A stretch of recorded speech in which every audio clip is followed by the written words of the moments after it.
I remember recently I was prepping for a presentation and I was really nervous. But one question really resonated with me, and my friend was asking, what was it like the first days you realized you had depression? And I thought about that for a bit because, first off, it's been, you know, quite a few years now, going through recovery and now being recovered, where I forgot about what those first days were like. And I remembered it was my early 20s, and I had just graduated high school a few years ago or prior, and I had just moved to the city, and that was really difficult for me. I had been cut off from my social network.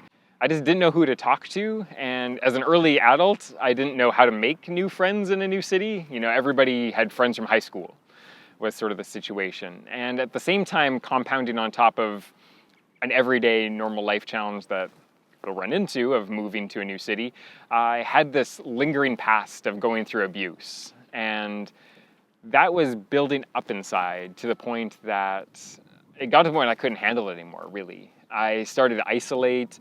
I played online video games at one point for 3 days straight, and I didn't sleep. I just played video games. And at that point, I realized I talked to people more online than I ever talked to people in real life. And this was negatively affecting me. Online relationships are great, but when I didn't have that physical person to go and hang out with, go for coffee, go to a movie, go for a run with, that's when I really started seeing my health drop.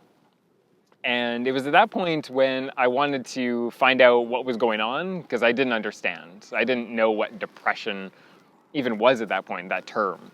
And so I reached out to some friends who I knew had a health background, which I was very fortunate about. And I started talking to them and I started explaining to them what was going on. Again, not knowing specifically the terminology, but just expressing what I was feeling. And they started to fill in the holes for me. And every time that they started talking about depression and explaining what those symptoms are and explaining the effect that it has on people's lives, all I could do was nod my head and agree. And it became so clear to me. And so that was first a huge relief, but also terrifying. So I battled with that, but I found a psychologist at the same time, and she was really helpful. She went through sort of step by step, and we just started retracing what had gone on early in my life and what was going on presently in my life, and went through a process of kind of rewriting my history in the sense of having positive experiences overlapping the traumatic ones so that they weren't the dominant memory in my mind. And as I got through a lot of those, my life did improve. You know, the weight got lifted. I was able to get outside more, and that barrier that seemed to exist to getting out of bed or getting out the front door, that started to diminish. And that was the depression leaving me.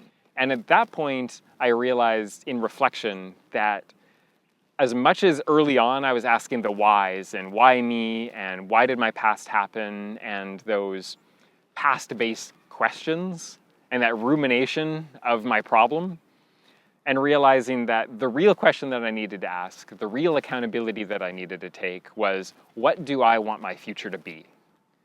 Today I get to live that future. I get to work in BC technology, I get to work in startups, and I get to be an advocate for mental health. I get to be one of many guys now who are talking about depression, talking about mental health, and trying to pave a way to tell other men out there that this is a topic that we need to talk about because we lose far too many guys to depression, to suicide. Please, let's talk about it. Let's bring this conversation out of the shadows, and let's stop asking why and start asking, what do we want our lives to be? Because our lives don't need to exist with depression, because treatment is available and recovery is possible.